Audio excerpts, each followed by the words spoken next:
your trauma doesn't actually define you, but your loyalty to it does. That's a paraphrase of a quote by Owen Hermstring. And the idea is, if we are so resonant with being the victim of our trauma, with all that our trauma might mean about who we are, then that's being really loyal to it. A lot of us are loyal to our trauma stories, but we haven't actually spent time with our trauma stories, understood the emotions, taken care of the emotions so we can move past it. If you think about like a meal, okay? There could be a best meal of your life, but there could also be like the worst meal of your life. And most of us do not take, if we've got a bad meal, if we have a meal that we just don't think tastes good, or we have a meal that actually makes us sick, we don't keep telling that story and feel like victimized by it, right? We don't take it personally. We say, okay, something happened, like the world was in such a way that that meal didn't sit well with me, but we don't think about it like that's who I am, right? So loyalty to your trauma, identifying with it, being like, oh, it was unfair, something really disturbing happened because God didn't love me, or my parents didn't love me, or I did something wrong.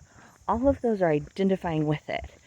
And if we take, the time to actually spend time with our trauma and be like, okay, look at what led to this, look at what was going on for this parent when they weren't able to do A, B, and C for me, or when they did A, B, and C for me.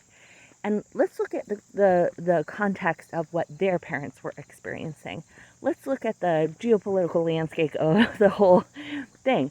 Real quick, you're going to find out, A, that you are among good company, that there's millions of other people who have experienced what you've experienced, not because they were bad or they were doing something wrong, or that the people that were doing it were wrong, just because that's a part of this reality, right? And you're going to also see there's context, like it makes sense that your family member did or didn't do that thing.